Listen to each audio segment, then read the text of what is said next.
বুড়ো হতে পারি, সুর কমে নাই। আরে রে রে আমার দয়াল মুর্শিদি একবার দেখা দে। খারাপ লাগছে নাকি? এটা কেমন টান দিয়েছি, আরো টান দেব, গলা ক্লিয়ার হবে, কোন চা হবে না। এই চা দিয়া মৌলবীর জাত নষ্ট করে ফেলেছে। কি কথা? এটা আমার নামে কোনো মামলা নাই, কোন মামলা নাই, আর আমি এমনি রাজনীতি করি না। রাজনীতি করে করে বাংলাদেশ 1971 থেকে আজ 2025 পর্যন্ত প্রায় 53-54 বছর চলে গেছে। এই পর্যন্ত যারা পার্লামেন্টে গেছে এরা কোন হিন্দু প্রাইম মিনিস্টার ছিল না? ছিল? কোন রাষ্ট্রপতি হিন্দু ছিল না, নামে মুসলমান ছিল। কিন্তু আল্লাহ পাক কোরআন পাকের মধ্যে বলেন, মুসলমানরা যখন রাষ্ট্র ক্ষমতা যাবে তখন তারা চারটে জিনিস করবে। কয়টা? There are those who, if we establish, যারা ইংরেজি বোঝো, there are those who, if we establish them in the land and establish regular prayer, give regular charity and right and forbid wrong to decision of all affairs, Allah is a authoritative power. আমি English মিডিয়ামে university পড়াশোনা করছি, প্রফেসরি করছি, সেই একটা আছে, সেটা মজা। হ্যাঁ, আপনারা সকলে কথা বলবেন। আল্লাহ কোরআনে সূরা হাজের 41 নম্বর আয়াত, এখানে হাফেজ কোরআন শরীফ বাবাজিরা আছেন, সূরা হাজের এই আয়াতটা আপনাকে নাওবা নাই? কথা কই লাগে, তাহলে আসতে ভয় লাগছে?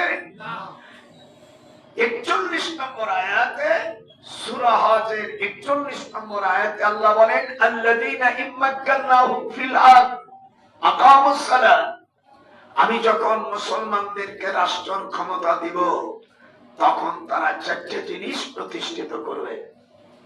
কয়টা? আমি আসতে বলবো, বুড়ো মানুষ তো। কয়টা? চারটে। প্রথম সালাত অর্থাৎ নামাজ, যাকাত, সৎ কাজের আদেশ, অসৎ কাজের বাধা। এই চারটে জিনিস যারা এই দেশের নামী মুসলমানই হোক, আজ পর্যন্ত পার্লামেন্টে এদেশে বিএনপি গেছে, তারপরে লাঙ্গল গেছে, এরপরে আওয়ামী লীগ গেছে, জামাত ইসলামরা গেছে।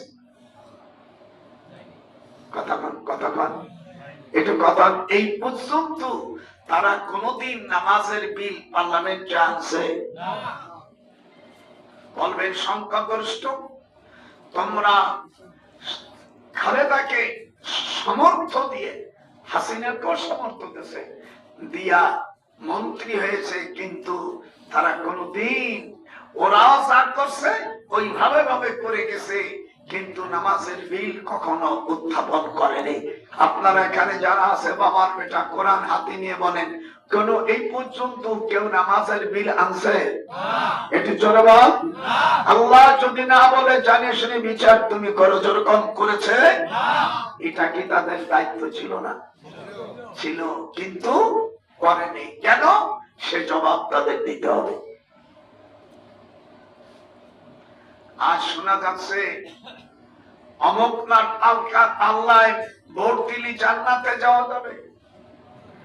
আবার এদেশে যদি ঠাকুরের অভাব হয়, ওরা ঠাকুরের কাজও করতেছে। হাত উঠেছে, আল্লাহ তুমি তাকে ক্যান্সার দেবা। আমি নবম সেক্টরের বীর উত্তম, এই দেশ স্বাধীন করেছি ওই 5 বছর ফেব্রুয়ারির পরে ওনাদের খবর আছে। কি মনে করেছিস এটা মা?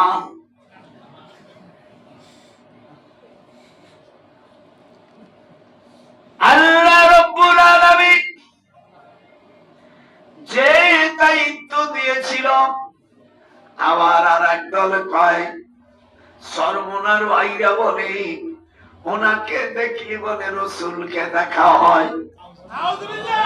পাখা মার্কায় ভোট দিলে রসুলকে পাওয়া যায়। কোরআন শরীফে তো ভোটেরই আয়াত নাই। লাউ ইউতিউকুম, হাবেশ সাবরা রেডি হও, 26 পারায় ঢুকে গেলাম।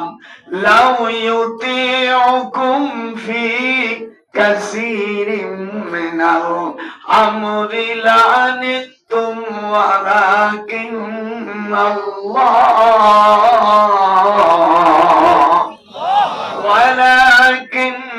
আল্লাহ হাব্বাবা ইলাইকুমুল ঈমান।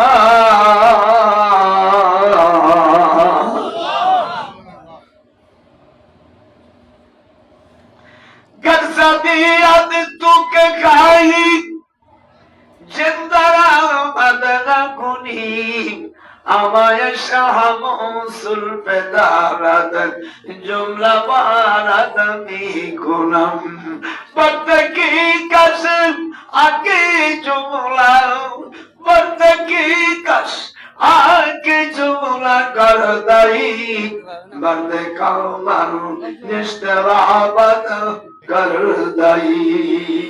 আল্লামা শেখ সাদি রহমাতুল্লাহ আলাইহি বলেন, তোমরা যা করছো প্রতিটি আমলের বিচার আল্লাহর কাছে হবে।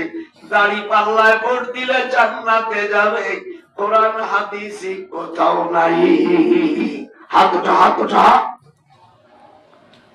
দাড়ি পাল্লায় ভোট দিলে জান্নাতে যাবে, কোথাও লেখা আছে? যেরকম লেখা আছে পাখা মার্কায় ভোট দিলে রসুল ভাই এগুলো সব মিথ্যা, যারা এগুলো বলেছে এরা গুনাহগার। হাত দুটো হাত উঠবে না, আল্লাহ ওই হাতকে তুমি বিচার করবা। এ সমস্ত মিথ্যা দাবিতে মানুষকে ধোকা। এমনি তুমি দাঁড়াও, তোমাকে ভোট যদি দেয় সেটা তোমার ব্যাপার, কিন্তু ভোট দিলেই জান্নাতে যাবে এই পাগলামি। আবার হযরত ইব্রাহিম আলাইহিস সালাম, ইব্রাহিম আলাইহিস সালাম জাতির পিতা কেন হলো সেটাও তো দেখা দরকার। কথা বলেন না কেন? হযরত ইব্রাহিম আলাইহিস সালামকে নমরুদ ডাকলো। আল্লাহ কোরআন পাকের মধ্যে ঘটনা